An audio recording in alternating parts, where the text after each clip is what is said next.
Hey there, little snowflakes. It's me, More Than a Girl, aka Sydney, and today I'm going to talk about my Dragonkin type. Okay, so obviously I am biologically human. I know that. We all know that. But inside, not biologically inside I am still human with all my guts and my squiggly bits. But my essence, my soul, if you want to call it that, is dragon, among other things.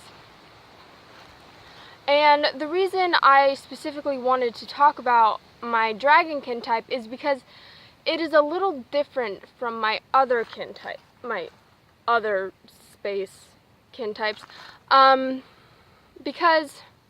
it is the only kin type that I believe I had a past life as. Like my wolf and my fae and my mermaid, I don't really feel like I had past lives as those things. I mean, I might have, but they haven't come to my attention, and I don't know if they ever will. So for now, I'm just gonna say, I might have had past lives as them because I've probably had tons of past lives, and I don't know what most of them are. But I know I had a past life as a dragon. Now, a lot of Therians and otherkin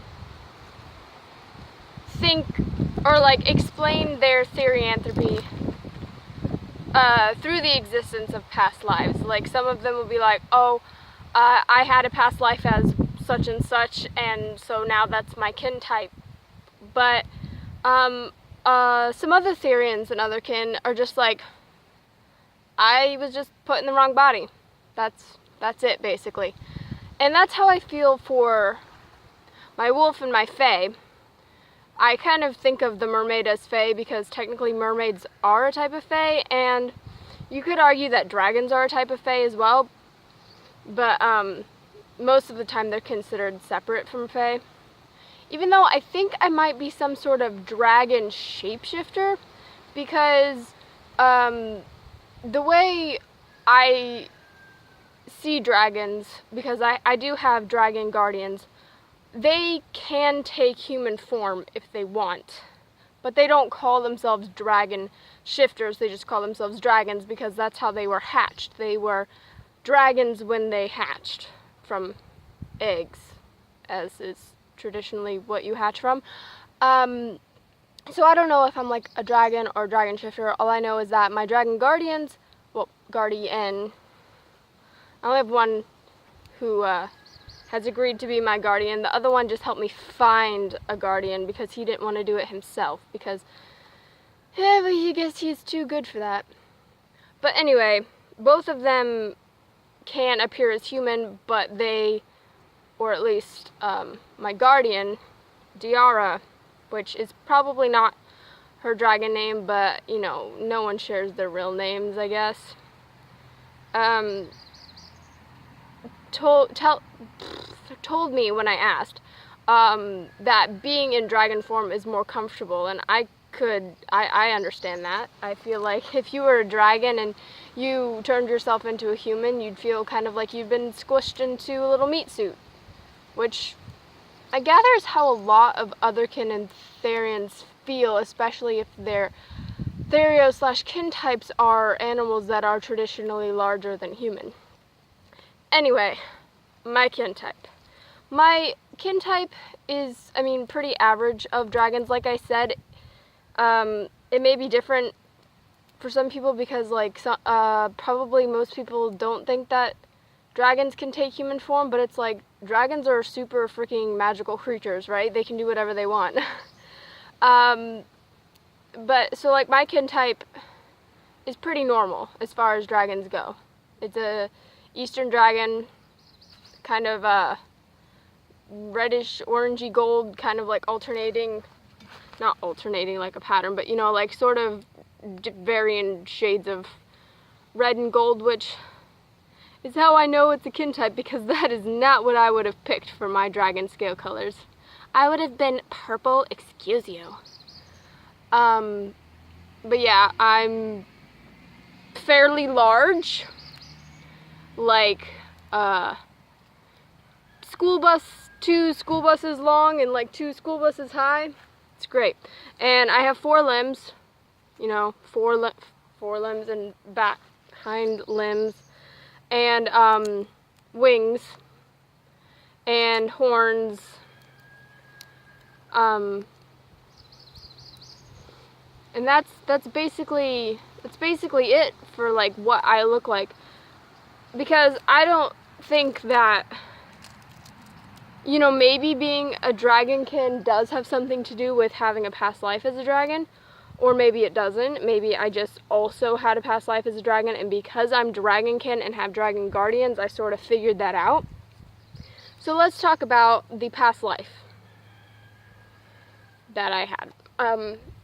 I believe I touched briefly on it in the other kin tag that I did, but now we're going to go a little more in depth about Allendale's shadow scale. I know, sounds super, oh, shadow scale, but I figured out that is the clan he is from because my not dragon guardian, who I won't say the name of because, you know, he probably wouldn't like it, and I'm not gonna make a big giant dragon guy angry. My dragon guide Diara, she's a small dragon, so it's like, she's not as scary. She's about the size of a large dog. But yeah, the other guy is like huge, giant, black dragon, and he is clan shadow scale, which is how I figured out what clan Allendale was from, because apparently this dragon, who shall remain unnamed, you know, knew him back in ye olden days. And apparently Allendale just sort of disappeared a long time ago, and obviously he died, because if he didn't, then he wouldn't be my past life, right?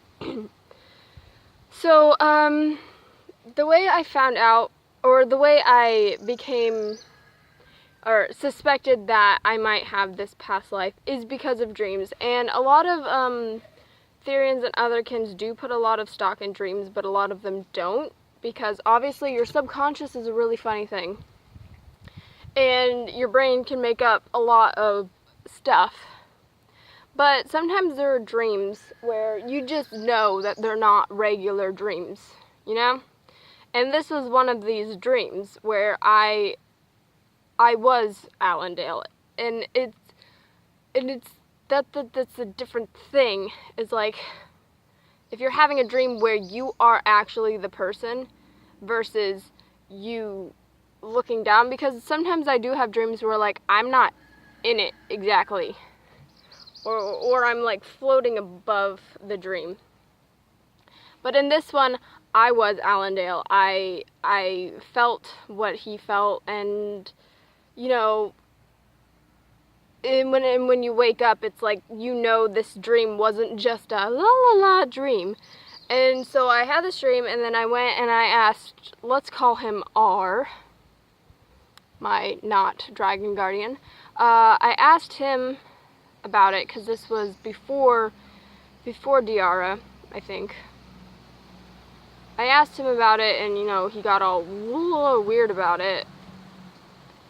Can't tell if this was before Diara. And he said that, yeah, that was a real dragon dude. And yeah, he said he went, I forgot what it's called, but apparently dragons have this thing, and you know, I may totally be wrong. It may be like they're not even dragons, they're dragon shifters. Like I said, they're completely different species, perhaps. Because I know other people, well, I know one other person in real life who has a spirit companion who is a dragon, and I mean, I don't know how her experience matches up to mine, but apparently dragons have this thing that is kind of like the Amish Rumspringer, where they can sort of leave their dragon village or wherever they live and kind of go into, you know, the rest of the world and check it out, and they can decide if they want to, you know, live with the rest of the world, interact with other not here, it's not here, but it's like the other world. They go, yeah, they're like in the other world, astral plane, ethereal plane, alternate dimension, whatever you want to call it. They leave their home and they go, you know, explore stuff, basically like Rumspringa. And then if they don't, like if they want to stay there, they can, and if they don't, they can just come back and, you know, be a good little dragon.